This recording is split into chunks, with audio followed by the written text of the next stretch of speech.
What if I told you that this luxury designer dress can be made in your sewing room? In this tutorial, I will show you exactly how to draft, cut and sew every details from structure to corset to stunning dress. Let's get started. Hi my love, so the first thing you have to consider is the kind of fabric you're using and the color of the fabric. So one of my UK clients messaged me to recreate this dress for her with a little bit of changes. Okay, so we started with the down part of the dress, so which is the half length downward. So to start with, we minus our full length is actually 60 inches, so minus half length, which is 17 inches. So after going that, we proceeded to measure shoulder to hip area, so and shoulder to the knee length. Okay, so before that, we measured our waist. She's the kind of person that wants her dresses to be free, very free. So she requested that I add extra to 2 inches to her, that she doesn't want it to be tight at all, like she doesn't want it to fit on her body. She always wants her dress to be free. So after then, we proceeded to measure the hip area and we added extra 2 inches to it. So whatever your measurement is, please, you had extra 1.5 inches for the sewing allowance or 2 inches depending on what you normally use or what you're used to. Okay, so after doing that, we proceeded to joining all the curves area together with all coverilla. Okay, so for the down parts, you know that because she doesn't want it to be free, so we are not minusing 6 inches like we are supposed to do normally. So we are making use of I made use of 3 inches at this point, because if you do not want your client doesn't want knee, which is the knee part, to be fitted, please endeavor to make use of 3 inches. Some self will even you can make use of 2, depending on how aged the person is. If the person is a very matured person or the person is still growing. Some persons, it depends on everyone's choice, but for this my client, she wanted it to be free. So now we proceeded to measure the back line.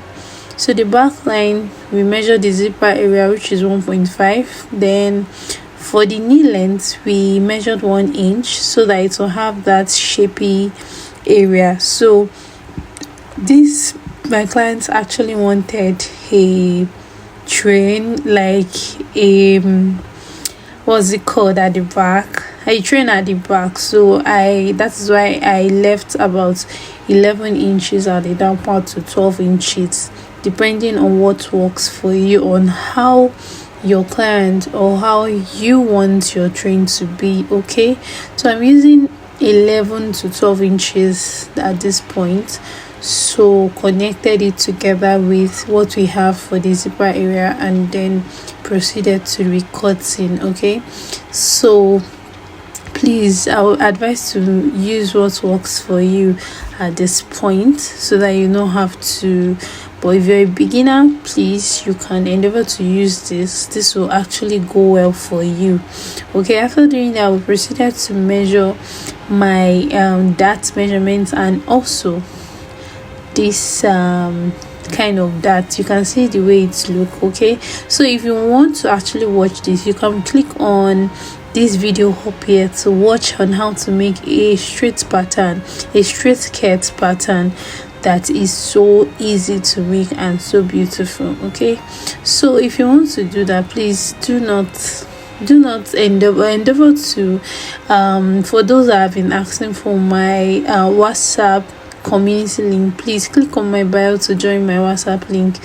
Here we discuss about exclusive tutorial, exclusive tips about sewing and tailoring, everything about sewing. Okay, so if you want to join my group, please click on the link on my bio to join the group for free. And it's for free. I'm sure you like that. So here we proceeded to measure the half length of the dress, and then After measuring, we went in. This is a princess that we went in by 4 inches, then came down by 2.5 inches and connected all the lines together like this. You can see what we have there. So after doing that, we proceeded, and this I'm actually doing it on the fabric, so I'm adding the sewing allowance to it directly. I'm no longer waiting for, if it is pattern, we'll not have sewing allowance until we are done cutting, then we'll proceed to adding sewing allowance on our fabric.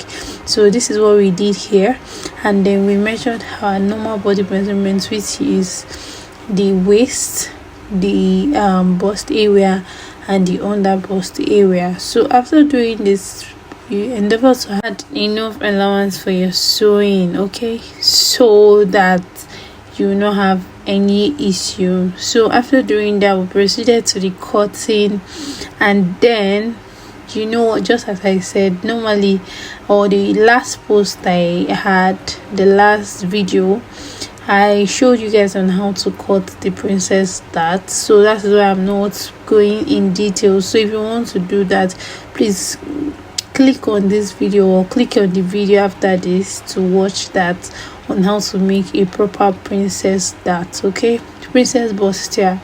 So here, this is where we are cutting out the back.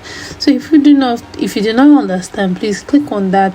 If you don't understand how I came about getting the back pattern for this, please, you can go back to that video to watch that video, and I'm sure you will be able to understand better and know better on how to make a princess bustier, okay, and a normal princess dart, okay.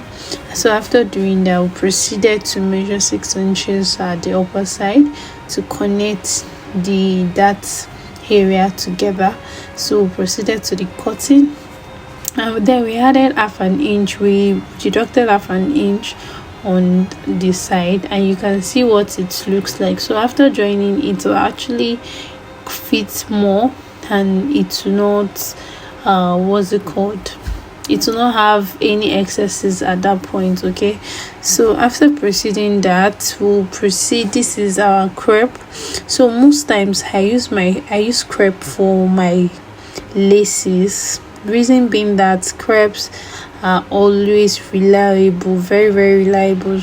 So compared to bridals sometimes mess up while you're cutting or while you're sewing. After sewing, in the case of ironing, it becomes a disaster. So I've been in that shoe before. That's why I prefer to use crepe is more silky, and it will at least stand out. It will make the dress stand out, and it will actually look so perfect and beautiful, okay. So I will not tell you or will not impose anything on you. See, whatever works for you, you can use. This is just my preference and what works for me. I also use Jonkoso, this new material they call Jonkoso now in the market. So I also use that to make laces.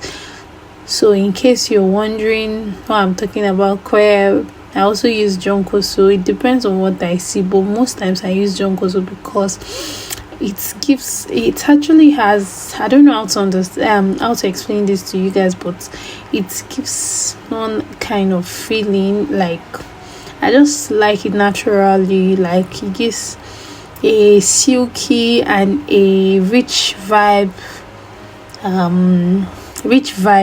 that's what it gives to me. And I don't know, that's why I said whatever works for you, you can proceed to use that, because not every client can actually afford this. So because of unforeseen circumstance, or trying to come and be arguing with people, hey, how much did you pay, please just avoid it and use whatever their money can afford. So I'm just talking because most of my customers, they already know what I give, that we give premium here. We give absolute premium. So this is where we are actually cutting out the fabric. The lining on the crepe to give it what we want. So we added extra inches, extra sewing allowance, is it? Yeah, we added, no, we didn't add, we actually cut it the same way we did for the what's it called, for the lining. Okay, so and at this point we are using an interface. So if you're using a crepe, it depends on the kind of crepe you're using. If you're using a cotton crepe, a China crepe, I don't know if you'll be able to differentiate it. There are all these crepe that are not too good. You can decide to use a cotton stay, like a cotton stay, that will make the work stand out. Okay, so it depends on what works for you and how much your customer is able to pay you for your services. So most times I prefer to use cotton stay because it actually make the work come out well, so well, and it will actually lay and has its own, what's it called, it will have its own beauty by itself. Okay, so here we proceed to the lace itself, which is the ogada patata of it all. So from here we are going to all be placing, and please keep watching. And before I go, guys, so if you found any value in this video, please don't hesitate to like, comment, share, and let me know your thoughts in the comment section, what you think about this lace. That is why I said this style has a little bit of trick in it, which is the sleeve, changing the sleeve, and nothing, the neckline. So my client is actually a not too old, just a very matured woman, so she doesn't like her neckline to be big or to be deep. So she prefers a neckline being very small, just 3 by 3 inches depth. That's what she wants most times. So I prefer to use a 3 by 3, 3.5 by 3, 3.5 by 5 inches depth, so that at least it will come out well. The lace is a little bit dull because the color is shouty, so I just went in to connect 5 inches for the depth and 3.5 inches for the width. So we also did the same thing to the back here. So and we proceeded, this is the lace itself and the lining. So when doing this, endeavor to use that to cut it together in order to get an accurate measurement. Okay, so after doing that, so we proceeded to joining the necklines together, and here is the skirt with the down part, which is from the half length to the down part. Okay, so here we are going to be adding our gum to it to actually give a very nice view, which is it will stick together to the crepe, so that it will not be falling off while sewing it. So this is the process of cutting all the gum so that this can actually sit well. So in order for you, the reason I'm cutting it into pieces is just for you not to waste a lot of gum, so that it can serve better for you at any point in time. Okay, and it will actually circulate around the lace itself, so it will actually reduce cost, it will reduce unnecessary usage of gum. Okay, so this is the point we ironed all the gum on the lace to the crepe. So after doing that, we proceeded to cutting and joining all the pieces together, both the front and the back piece of the down part. And I can see you can see what it looks after joining them together. So now the upper part, we are going to be joining the upper part to the down part, so you can see how beautiful and amazing it looks. Okay, so just as I was saying, if you want to use an air stay for any dress, please, I would advise you to use a cotton estate. So if you're charging any of your clients, please charge them because you're using premium for them, and you wouldn't want to compromise for anything. So shout out to the tailors in Nigeria, because tailors are actually trying, and I would not lie to you, the stress in tailoring is not for the weak. Okay, so shout out to all tailors in Nigeria and Abuja, precisely, because it is not easy to live in Abuja. So this is how beautiful it looks after adding all the appliques, and you can see what it looks like.